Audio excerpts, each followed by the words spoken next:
ஆண்டவராகிய இயேசு கிறிஸ்துவின் இன்ப உயிர்த்தெழுந்த நாமத்தினாலே உங்களை அன்போடு வாழ்த்தி வரவேற்கிறேன். அற்புதமான நாளிலும் சுவிசேஷ பயணத்திற்குள்ளாய் உங்களை அன்போடு அழைக்கின்றேன். நாம் ஆண்டவருக்கு கிறிஸ்துவுக்கு மிகுந்த நற்கனிகளை கொடுக்க வேண்டும். அதற்காக தான் உருவாக்கப்பட்டோம், அழைக்கப்பட்டோம், தெரிந்து கொள்ளப்பட்டோம். ஆண்டவர் அதற்காகவே நம்மை அழைத்திருக்கிறார். வசனம் அழகாய் சொல்லுகிறது, மத்தேயு 3:8 மனம் திரும்புதலுக்கு ஏற்ற கனிகளை கொடுங்கள். இப்ப ஒரு சபை போதகரோ, சபை ஊழியரோ, சபையினுடைய விசுவாசியோ, மூப்பரோ எப்படி கனி கொடுக்கணும்னா, மனம் திரும்புதலுக்கு ஏற்ற.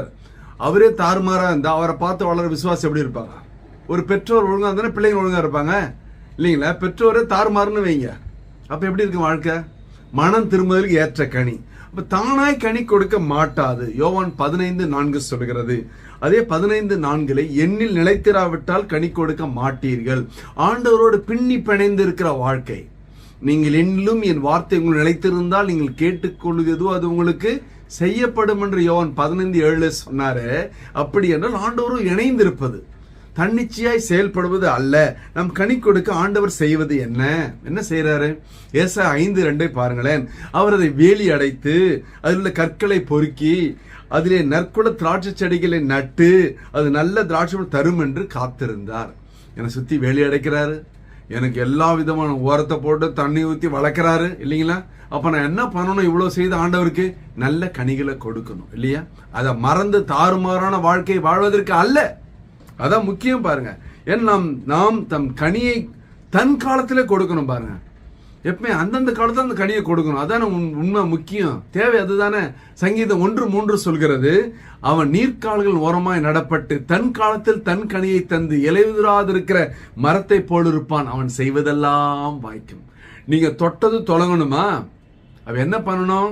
இதுதான் ரகசியம். நீர்க்கால்கள் ஓரமாய் நடப்பட்டு வசனத்தின் வழியிலே, வசனத்தின் வழியாய், வசனத்திலே இன்னும் அதிகமாய் ஆழமாய் நடப்பட்டு தன் காலத்திலே தன் கனியை தந்து.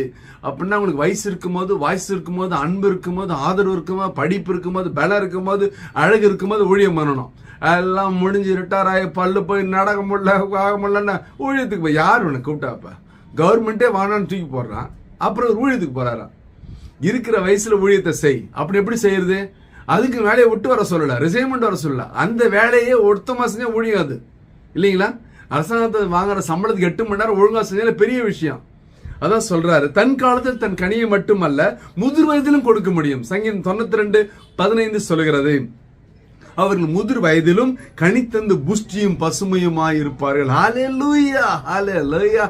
எங்க அம்மா என்ன பண்ணுவாங்கன்னா, இந்த வயசு வரலாம் எப்பவுமே பாருங்களேன், ஆளுக்கு பிள்ளைங்களுக்கு ஒரு வசனத்தை படிப்பாங்க, சொல்லுவாங்க. அவங்க மூலியமா ரட்சிக்கப்பட்ட ஆத்மாக்கள் ஏராளம்.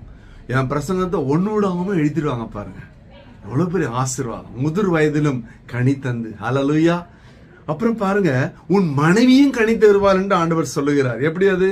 சங்கீதம் 128:3 சொல்லுகிறது, உன் மனைவி வீட்டோரங்களில் கனி தரும் திராட்சை கொடியை போல் இருப்பாள். ஹல்லேலூயா.